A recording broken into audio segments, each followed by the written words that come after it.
सभी को मेरा नमस्कार। आज हम उपनिषद के बारे में पढ़ेंगे। इससे पहले हमने वैदिक सभ्यता के बारे में जानकारी हासिल की थी, स्टडी किया था। तो जो अगला हिस्सा है हमारा उपनिषद, इसको आज हम देखेंगे। तो सबसे पहले ये देख लेते हैं कि उपनिषद क्या है। उपनिषद का शाब्दिक अर्थ यहाँ पर बताया गया है। समीप उपवेशन इसको बोला जाता है या फिर समीप बैठना। तो उपनिषद का जो साधारण अर्थ है वो क्या है? समीप बैठना, समीप बैठ करके ज्ञान की प्राप्ति करना। जैसे पुराने समय में, प्राचीन काल में छात्र अपने गुरुओं के पास बैठ करके शिक्षा ग्रहण करते थे। शिष्य और गुरु एक दूसरे के पास बैठते थे और उसके बाद में शिक्षा आगे बढ़ती थी। तो इसी को यहाँ पर समझाया गया है। अब देख लेते हैं उपनिषद के रचयिता कौन है। तो उपनिषद के जो रचयिता हैं वो हैं व्यास ऋषि। उपनिषद के रचयिता कौन है? व्यास ऋषि हैं। परंपरा के अनुसार इन्होंने उपनिषदों की रचना की थी। अब उपनिषद और वेद दो अलग अलग शब्द हैं। ज़्यादातर लोग भ्रमित हो जाते हैं कि जो वेद है वही उपनिषद है। नहीं, वेद अलग है और उपनिषद अलग है। वेद हमारे अलग हैं और उपनिषद हमारे अलग है। वेद हमारे चार हैं: ऋग्वेद, यजुर्वेद, सामवेद और अथर्ववेद। जबकि उपनिषद क्या है? हर वेद का जो अंतिम भाग है, हर वेद का जो अंतिम भाग है वो क्या कहलाता है? उपनिषद कहलाता है। तो इस प्रकार से अगर देखा जाए तो उपनिषद किसके हिस्से हुए? वेदों के हिस्से हुए, वेदों के भाग हुए। ठीक है। वास्तव में उपनिषद वेदों के अंग हैं। 4 वेद यहाँ पर बताए गए हैं। एक वेद को 4 भागों में बांटा गया है, जैसे कि संहिता, ब्राह्मण, आरण्यक और उपनिषद। जो चौथा हिस्सा है वो क्या है? उपनिषद वाला है। विभाजन के अनुसार अगर देखें तो अंतिम भाग को ही उपनिषद बोला गया है। उपनिषद एक वेद के अंत भाग का निर्माण करते हैं, इसीलिए इसे वेदांत भी कहते हैं। तो अगर आपसे पूछा जाता है कि उपनिषद का दूसरा नाम क्या है, तो आप ध्यान रखेंगे उपनिषद का दूसरा नाम वेदांत है। क्या है? वेदांत है। संस्कृत के शब्द अंता से बना है, जिसका अर्थ है अंत।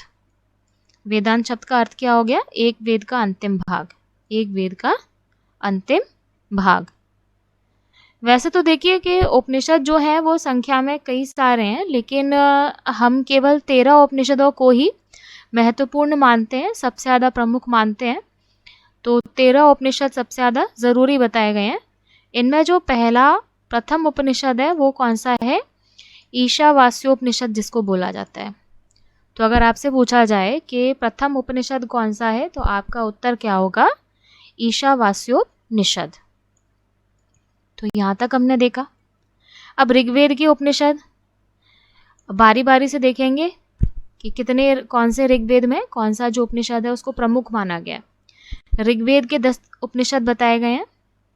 इनके नाम जैसे ऐतरेय, आत्मबोध, कौशितकी, मुद्गल, निर्वाण, नादबिंदु, अक्षमाया, त्रिपुरा, भवरुका और सौभाग्य लक्ष्मी। ये किसके उपनिषद है? ये है ऋग्वेद के उपनिषद। अब तैत्तरीयोपनिषद के बारे में देख लेते हैं। यजुर्वेद का हिस्सा है ये, कृष्ण है यजुर्वेद का। तैत्तरीय आरण्यक का भाग है। अब इसकी रचना किसने की थी? इसकी रचना की थी तैत्तरीय ऋषि ने। किसने? तैत्तरीय ऋषि ने। तैत्तरीय ऋषि के द्वारा रचना करने की वजह से ही इसको तैत्तरीय उपनिषद के नाम से भी जाना जाता है। अब जो अगला हिस्सा आता है हमारा सामवेद वाला, ये हमारे लिए काफ़ी ज़रूरी है, क्योंकि इससे हमें एक मंत्र मिलता है जिसका उच्चारण हम अपने जीवन में लगातार करते हैं। सामवेद की तलबकार शाखा इस उपनिषद को मान्यता प्राप्त है। शाखा में इस उपनिषद को मान्यता प्राप्त है। छांदोग्य उपनिषद बोला गया है इसको, छांदोग्य उपनिषद। 10 अध्याय हैं इसमें। अंतिम 8 अध्याय इस उपनिषद में लिए गए हैं। नाम के अनुसार इस उपनिषद का आधार छंद है। इसका व्यापक अर्थ क्या बताया गया है? इसे यहाँ आच्छादित करने वाला बताया गया है। साहित्य कवि की, इसे कविताओं के रूप में इसको लिखा गया है। कवि की भांति ऋषि भी मूल सत्य को विविध माध्यमों से अभिव्यक्त करता है। तो छंदों के माध्यम से यहाँ पर अपनी अभिव्यक्तियाँ दी गई हैं। किसने दी हैं? ऋषियों ने दी हैं। प्रकृति में सबसे ऊपर किसको माना गया? प्रकृति के मध्य परम सत्ता को सबसे ऊपर माना गया है, मतलब परमेश्वर को, भगवान को, ईश्वर को सबसे ऊपर माना गया है। और यही सामवेद का ही छांदोग्य उपनिषद है जिसमें ओमकार मंत्र दिया गया है। कौन सा? ओम मंत्र दिया गया है, जिसका उच्चारण हम अपने जीवन में लगातार करते हैं। सर्वोत्तम रस माना गया है इसे। अब यहाँ तो सामवेद में हमने छांदोग्य उपनिषद के बारे में पढ़ा। छांदोग्य उपनिषद में ओमकार मंत्र दिया गया है, इसका उल्लेख किया गया है और आगे इसकी व्याख्या की गई है। तो व्याख्या के बारे में देख लेते हैं। अब आते हैं मांडूक्य उपनिषद पर। मांडूक्य उपनिषद में ओमकार की व्याख्या की गई है। ओमकार की क्या की गई है?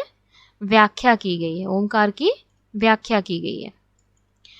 यह उपनिषद किसका हिस्सा है? अथर्ववेद का हिस्सा है, ब्रह्म भाग से संबंधित है। ओमकार की इसमें व्याख्या की गई है। इसमें क्या है कि अगर हम लगातार मंत्रों का उच्चारण करते हैं, ईश्वर को याद करते हैं, तो हमें फल जरूर मिलता है। मांडूक्य उपनिषद में 10 उपनिषदों में सबसे छोटा है, कुल 12 मंत्र हैं इसमें। उपनिषद अवान्तर गद्यात्मक संवादात्मक भाषा शैली में बताया गया।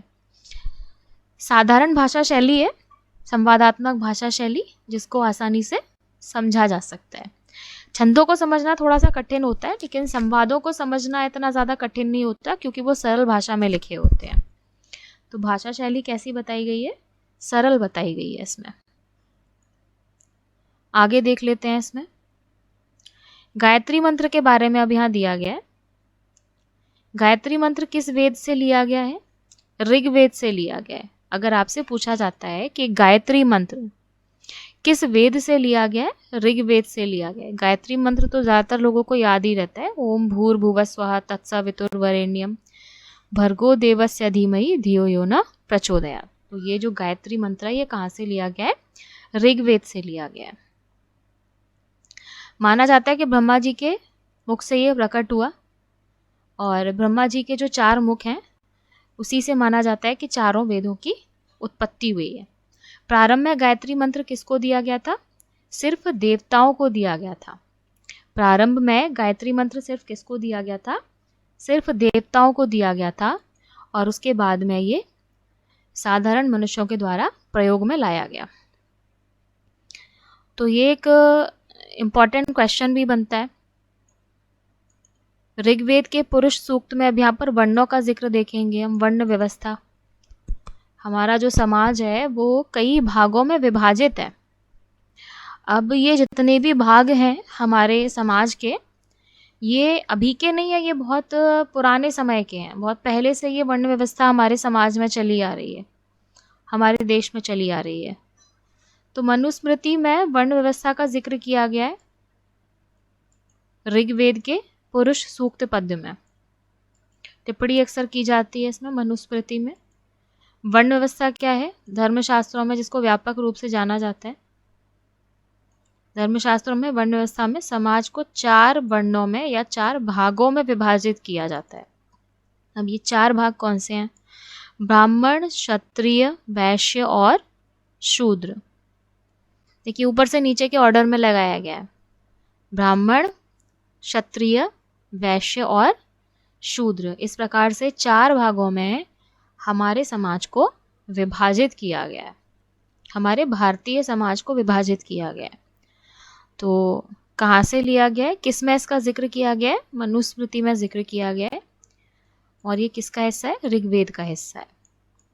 गायत्री मंत्र कहाँ से लिया गया है? ऋग्वेद से लिया गया है। गायत्री मंत्र कहाँ से लिया गया है? ऋग्वेद से लिया गया है। चलिए एक बार रिकॉल कर लेते हैं। उपनिषद का अर्थ देख लेते हैं। समीप बैठना। रचयिता कौन है इसके? व्यास ऋषि हैं। उसके बाद में उपनिषद वेदों से अलग हैं। वेद हमारे 4 हैं, लेकिन उपनिषद हमारे बहुत सारे हैं।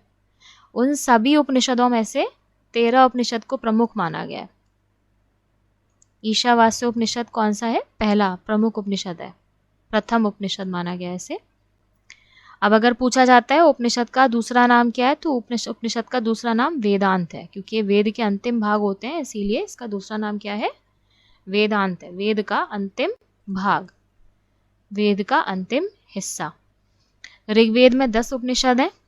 ऐतरेय, आत्मबोध, कौशितकी, मुद्गल, निर्वाण, नाद बिंदु, अक्षमाया, त्रिपुरा, भैबरुका और सौभाग्य लक्ष्मी।